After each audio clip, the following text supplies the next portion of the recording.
Сайн амнахаан дараагийн хвшлэгээр олдж байна. Энэ дараагийн хвшлэгээр 2020 онд гарч ирсэн Mr. Zoo The Missing VIP хэмээх нэртэй нэгэн сонирхолтой хөгжилтэй гэнэ ярьж хөрвүүлсэн. Энэ хүн бол манай голдор болох Mr. Zoo. Манай хүн бол эмх зэгцтэй байдлыг эрхэмлэгч бөгөөд тэр ч утгаараа амьтанд дургүй, бараг дургүй гэхээсээ илүү үзэн яддаг нэгэн. Жүү маань засгийн газрын тусгай ажилтан бөгөөд ажилдаа сайн болохоор удахгүй тушаал дэвшээд явах нь бараг л тодорхой болчихсон байгаа юм лээ. Хятад Солонгосын хоорондын харилцаа жаахан тэмхэн байгаа энэ үед хятадын ерөнхийлөгч айлчлан ирэхээр болсон бөгөөд Мимийн нэртэй пандатай хамтдаа ирэхээр болсон байдаг. Хоёр улсын таагүй байгаа харилцааг нааштай болгож өөрчлөх зорилготойгоор улсынхаа бэлэг тэмдэг болсон пандаг онцгой хэлж болгон илгээж байгаа бөгөөд засгийн газрын зүгээс пандагийн аюулгүй байдлыг хариуцаж ажиллах ёстой болж таардаг. Уг нь манай жүү амьтанд дургүй дээрээс нь удахгүй тушаал дэвшээд явах гэж байгаа болохоор заавал энэ ажилд оролцоод авах шаардлагагүй ч өөрийнх нь дургүй өрсөлдөгч ажлыг нь авах гэдээсэн болохоор ч тэрүү эсвэл чухал ажил болохоор дахиад нэг ялцаад авъя гэж бодсноо яасан ямар тааж пандагийн хамгаалтыг хариуцаж ажиллахаар болдог. За тэгээ шуудхан л ажилдаа ороод хуралдаж байтал гинт охин залгаад яралта таны тусламж хэрэг болчихлоо ордлаараа гэд дууддаг. Яраад утсан чинь эзэнгүү мөр олчихсон эзнийг нь олоход туслаач гэд байж байхлаар нь чухал урлаа таслаад гараад ирсэн болохоор жаахан урлаад хэдэн үг хэлтэл нөгөө мөрөө үлдээчгээд уурлаад яваад өгдөг. Жүү маань ганц үе юм болов гэж бодтол нэг охинтой бөгөөд ажлын шаардлагаас болоод охиныгоо хичээндээ амьдруулж байгаа юм лээ.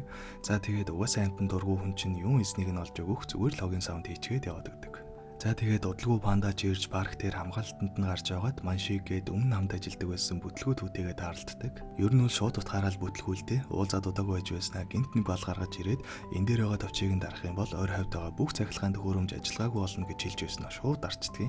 Яг тэр нь үнэхээр л ажилддаг юм лээ. Гэхдээ хүний өөрөнгөө бүгдийнхэн төхөөрөмжийг биш зөвхөн дайсныхыгаа унтраадгаар хийж болоогүй мүү гэхэд нөгөөх нь бодож ийсэн нь нэрэж тийм юм уу гэх шиг.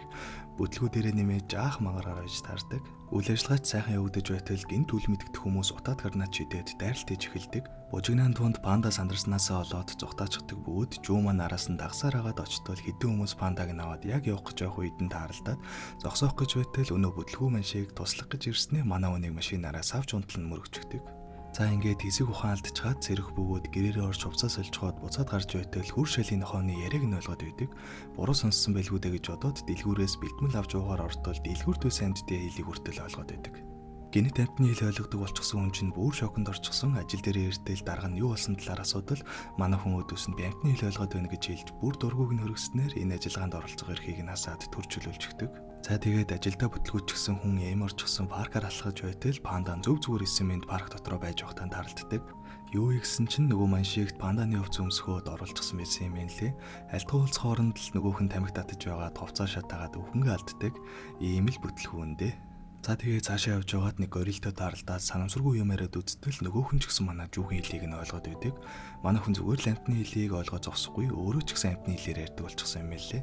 Түүнийхээ ачаар нөгөө горилтой ярилцаж байгаад пандаг авч явсан хүмүүсийн талаар нэг нохоо мэдж байгаа гэдгийг мөн дээрээс нь одоо хаана байгааг нь мэдэж авдаг. Гэхдээ зүгээр хэлээд өгчихгүй бас халуухан горилны зурагтаа сэтгүүлээр наймаалцаад оронд нь манай хүнд нохооны талаар мэдээлэл өгдөг. Хэлсэн газарт нь яваад очтол нэрэл нөгөө нохоо нь баахан амьтад цуглуулчихсан бүлд үсрээ сууж байдаг.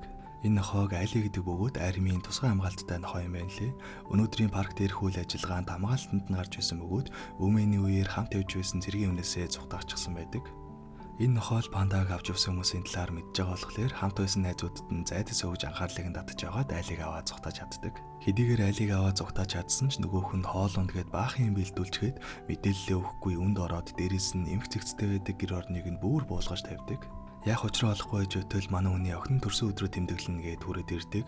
Манай хүнч панда энэ тэргээд бүр мартчихсан байх бөгөөд урлуулчихсан байсан охин нь улам уурыг нь хөргөлээ гэж бодтол азар айлыг хараад хамаг орн гараад харин живгүй байсан харилцаа нь айлыг ячаар нэлээд сайжирдаг. За ингээд нэлээд сайхан уур амьсгалтай байж байтал гинт солиуд бодох үед айлыгийн таагүй дурсамжин сэтэрдэг.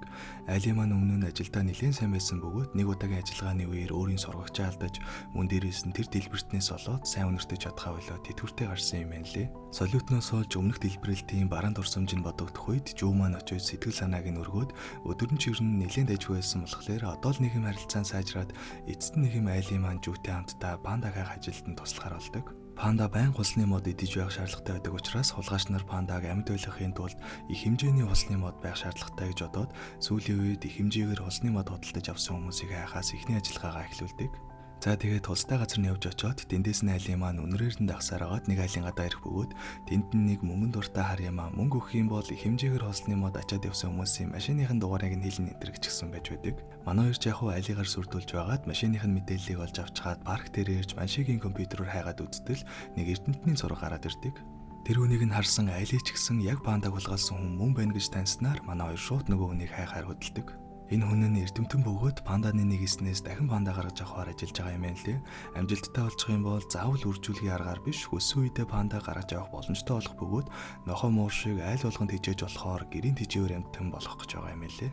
За тэгээд нөгөө эрдэмтнийг барих гээд отолтыгээд байж өтөл айлын маань 0 орох шаардлагатай болоод явсаягоор нь нөгөө эрдэмтэн нь гарч ирж таарах бөгөөд айлыг хүлээлгүйгээр ганцаараа дайраад амжилттайгаар барьж чаддаг. Гэхдээ харамсалтай нөгөө хүн пандагийн хэрэгтэй ямар ч хамааралгүй гэдг нь нотлогдоод дээрээс нь нэлээд нэр хүндтэй хүн байсан болохоор сулж явуулахаас өөр аргагүй болдог. Пандагаа олигтой хамгаалж чадлагүй алдсан дээрээс нь энэ удаа гэмгүй хүнийг хэрэгтэнгээд аваад ирсэн болохоор дарга нь энэ удаа харж үзэлгүйгээр шууд ажлаас нь алчдаг.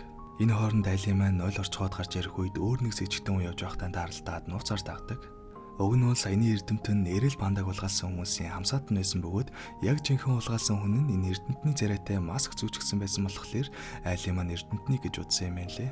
За тэгээд айлын маань дагсаар агаад очтол гэмт хэрэгтнүүдийн пандаг байлгаж байгаа газарт нэрх бөгөөд нууцаар пандатай уулзаж чаддаг. Гэхдээ цанцаараа зогтоолгож чадахгүй учраас гялс буцаж жүүгээс тусламж үсгээр ирдэг бөгөөд яг хаалхан дээр ирэх үед нь айлын маань харгалзагч нь хайсаар агаад айлыг болоод ирсэн байдаг. Өгөнжүү ирсэн байхыг нь харсан ч ажлаасаа алгадчихсан болоод ч тэрөө бүгцүүл утгагүй санагдаад дахиж пандагийн араас хөөцөлдгөө болъё гэж бодоод айлыг зүгээр л харгалзагчд нь нөгөөдөө болчихдаг. Яг ингээд байж байтал охин нь айлыг найз авчирлаа гэж түрээд ирэх бөгөөд цэргийн харгалзагч нь аваад явчихсан гэд үннийг нь хэлдэг. Гэтэл охин нь оргосон нохоонуудыг унтуулаад туршилтанд оруулдаг гэдгийг та мэдсээрээ жалбаар айлыг өвөл рүү явуулсан байна гэж уурлаж гомдлоод манай хүн ч гэсэн дотроо гимшиж ирсэн болохоор буцаж очиод айлыг авардаг. За ингээд эцэст нь манай хоёр дахиж нийлээд пандагаа авахар хөдөлдөг. Амтны хэл гинт ойлгодог болоод дээрээс нь ойр хавьд нь маншиг мэтийн бүтлгүй юмнууд байгаа болохоор л ингэж азгүйтэй байгаа болохоос энгийн үед бол шилдэг ажилтан учраас дайсны бааз руу асуудалгүй нэвтэрч ороод пандаг аваад яг зүгтдгийн даван дээр толгойлогчд нь баригдчихдаг. Яг хаан маань үзэлсэж байтал айлын маань ирж тусалснаар амжилттай дийлээд пандаг аваад гарч чаддаг. Эдгээр гарч чадсан ч нөгөө хэд нь араас нь салахгүй өсөөр байх бөгөөд явж байгаад машигтэй даралддаг. За бас л бүтлгүй юм болгон дэ гэсэн чинь нөгөө маншиг амиа хамгааллаа гэд тэнд байсан бошг руу ороод нуугдчихдаг. Яг энэ үед нь манай хүнд мэрэгэн санаа төрөөд нөгөө бошгнуудыг хөөж байгаа идрүүгөө наснаар эцэст нь маншигийн тусламжтай гарч цухтааж чаддаг. За тэгээд машин тэрэгч байхгүй яаж харъя даа гэж бодож байтал азар автобус явж таарах бөгөөд пандаг хиймэл хувцастай хүн гэж хэлээд өөрөө болохоор харааны бэрхшээлтэй болохоор заавал нохоотойгоо явах шаардлагатай гэж худлаа хэлж байж нэгэн автобусан цуугаад эцэст нь нэгэн гэртээ харьж чаддаг.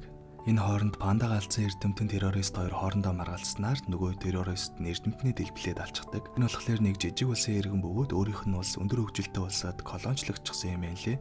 Тэгээд тэр уур бухимдалтай хөтлөгчөөр томоохон улсуудын эсрэг террорист үйл ажиллагаа явуулдаг бүлэгний байгуулсан байдаг. Үүний дараагаар Жүүн маань даргыгаа гэртээ дуудаж пандаг хүлээлгэж өгөөд хэд хоног нэг сайхан амрах болохоор сүүлийн үйл ажиллагаанд нь оролцож чадахгүй. Харин миний оронд маншигийг оролцоолъё. Тэр ч гэсэн пандаг аврах үйл ажиллагаанд чухал үүрэг гүйцэтгсэн гээд маншигийг өөрийнхөө оронд явуулахар болдог. За ингээд пандагаа хүлээлгээд өгчихсөн болохоор сайхан зугаалъя гэж бодтол нөгөө террористууд яг нүдэн дээр нь айлыг хулгайлаад явчихдаг. Хин авч явсныг нь мэдж байгаа болохоор Жүүн маань айлыг найзуудаас тусламж хүсээд хамтдаа хайж эхэлдэг. Энэ хооронд террористууд сүүлийн уулзалт руу нэвтэрж орохоор нохотой хамгаалагчдын дүрд ороод айлын болон бусад нохоонуудад ард амьхтай хоол хүчээр идүүлж байгаад биеинд нь алсын удирдлагатай тесрэг бөмбөгнүүдийг суулгачдаг. Үүний дараагаар айлыг найзууд тэр аваар хайсаар агаад арга хэмжээ рүү явж байгааг нь олж мэдээд манай хүнд хэлэх бөгөөд Жүүн маань шууд арга хэмжээ рүү хөдөлдөг. Яг яваад очих үед нь ард амьх эзэн нохоонуудыг суул тавьж Жүүмийн дэгдээгээд том зааланд бүгдийг нь дөвжиж байгаа тесрэг бөмбөгөө итгэжүүлчихдэг. Бөөм бүжигнэн дунд машиг ч гэсэн сандарчихсан үсчээд байхлаар нь панда тэлж байгаа тухайн алтад нь өшөглөөж хөдөлгөөнгө болгож аваад нөгөө ойр авийн бүх цахилгаан хэрэгсэл унтраадаг балныхын тусламжтай тесрэг бөмбөгийг зогсоож чаддаг. За ингээд талдлагыг амжилттай зогсоож чадсан болохоор одоо ганцхан террористийг л барих үлддэг. Зогтож байх үед нь айлын маань очиж зууралдаад сатаруулж чадах бөгөөд яг буудах гэж байх үед нь жүү урдуур орж сумыг наах бөгөөд энэ үед бусдын амжиж ирээд террористыг аюулгүй болгож чаддаг. Манай хоёр нэлийн хүн шаргацсан ч гэсэн эцэстний эсэмийн дүлдээд даалгавраач амжилттай гүйцэтгсэн болохоор хоёулаа шагнуулж байгаа кино маань аз жаргалтайгаар дуусдаг. За нэг ийм хөөрхөн кино байна да манайхаа. Тэгээд бичлэгэн таалагдсан бол дараагийн өнөөдөр дараараа дараах хавьчлэгээр уулзлаа. Түр баяртай.